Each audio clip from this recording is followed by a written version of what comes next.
I want to thank everyone again for making it up here to Maine. As many of you know, the Kunkel family has been a little nomadic and relocated in the past couple of years, but Maine has been a special part of our lives for a few decades. I'm glad everyone's getting a chance to see how beautiful this part of the country is, and I'm going to keep this short and sweet, unlike the last one, so we can get the real party started.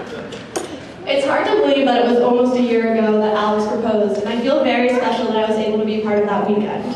I know a lot of you have heard this story from Jess and Alex or read about it on their website, but I'm going to tell my version of it quickly again. My grandparents and I were outside having breakfast when we hear a car pull up, and it was Jess and Alex returning from their special spot near Sweden Point in Acadia.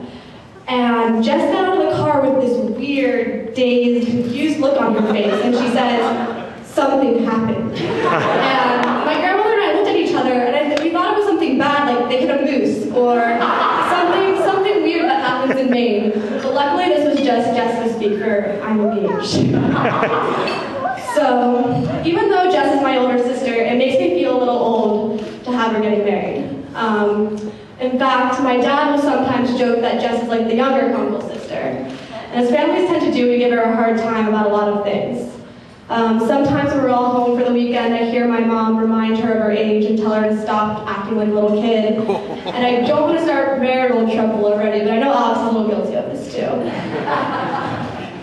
But what I'm starting to realize at the wise old age of 23 and finishing up my first year in the real world is that these things that we give Jess a hard time for are in fact what make her so special, and we could all learn a little from Jess and her youthful perspective on life.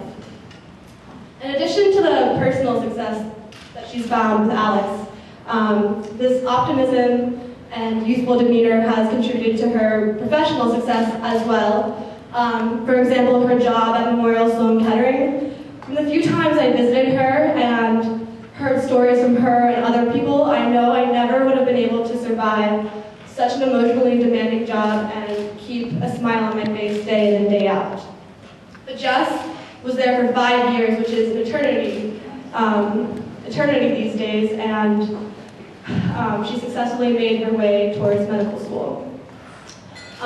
Like I said, when we were younger, we had more of a typical younger, older sister dynamic going on. My friends and I were the little kids that would spy on Jess and her older friends, but it was good because I learned a lot of things from Jess during these years. For example, no driver's license, no problem.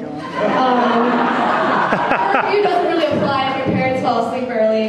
And it's pretty easy to sneak friends and boys over when you live in the middle of nowhere and your parents go out of town a lot.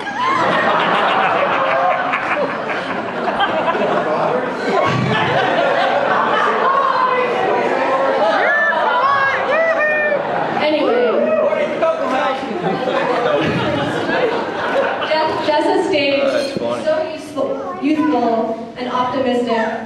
I think a lot of us get cynical with age. We get stressed out, wrapped up in adult matters, work.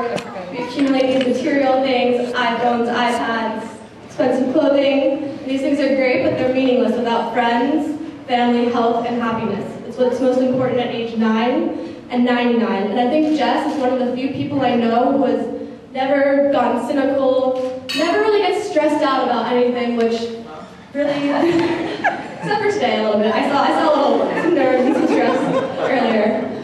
But I really admire this about her.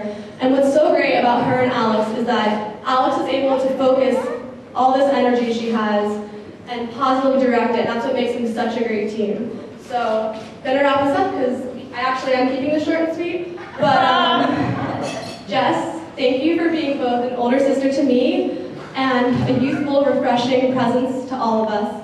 I know 50 years from now, we'll all be wishing to seem as youthful as you do. So, to Jess and Alex,